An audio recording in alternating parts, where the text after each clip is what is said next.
Dear Congress participant, we are presenting our scientific research on why do young Ukrainians listen to literature podcasts. This research involved professors Silvia Espinosa Mirabet from the University of Verona and I, Margaryta Netreba, from Boris Grinchenko, Kyiv University.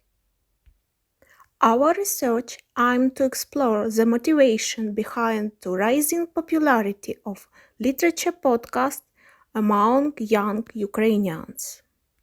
The Internet emergence has empowered users to control their content, changing the relationship between radio industry and its audience.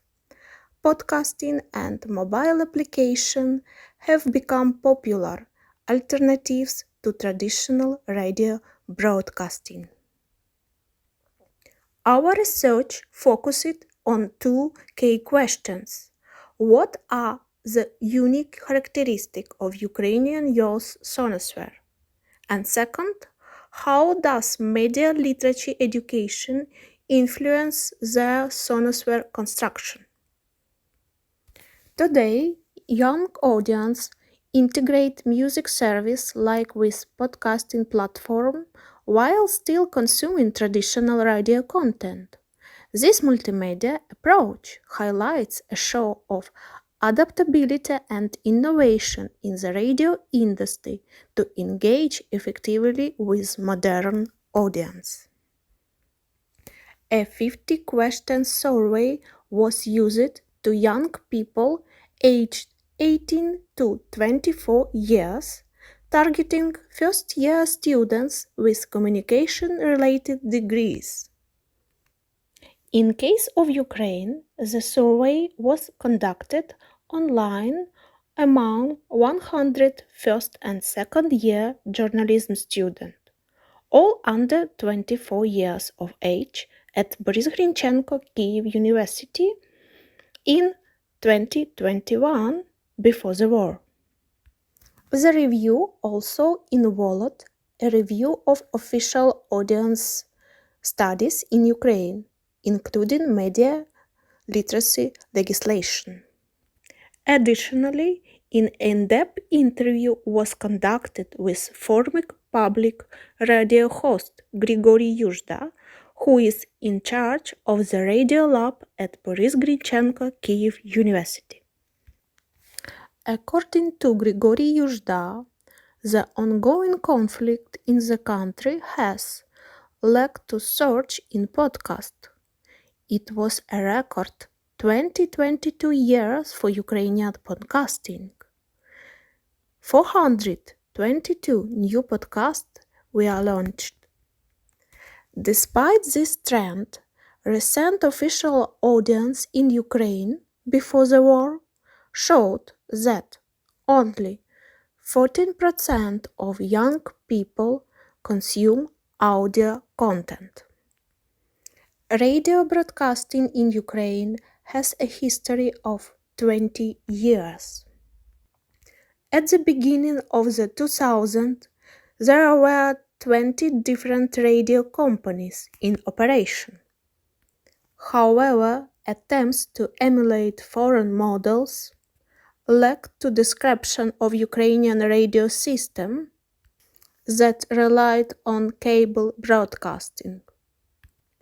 On Figure 1, you can see the audience of various Ukrainian radio stations before the war from data provided by National Council of Ukraine on television and radio broadcasting.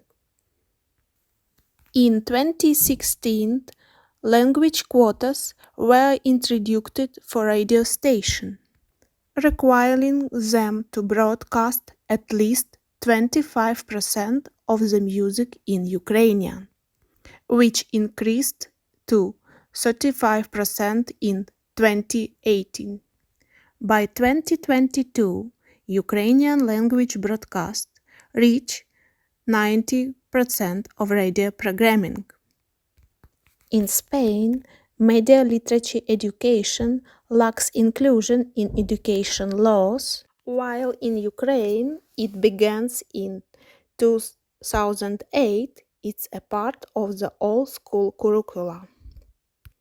Our research shows that 59% of young Ukrainians consume audio content due to family influence, and their audio preference often mirror their parents. Figure 2 showcases the sound preference of Ukrainian under 24, where audiobooks and literature podcasts are very popular. The preference for audiobooks among young Ukrainians aligns with their fondness for literature podcast. This preference is unique to Ukraine and is influenced by a normative requirement for university admission. To assist students to do these requirements, the government launched the education project Listen in 2020. It is the large online library of audiobooks in Ukraine, named by well-known media personalities in the country. In addition to helping students prepare for their entrance exam, the project fosters a new Ukrainian identity. Radio content remains popular for young Ukrainians traveling by car, while audio applications are favored at home or on the way. Podcasts are usually listened at home or while working. Most survey Ukrainian people use audio application daily, listen to the radio monthly, and consume podcasts every 2 weeks. In conclusion, in Spain, humorous and musical podcasts are rising in popularity, while Ukrainian youth favor lifestyle and literature-related podcasts. Thank you for your attention.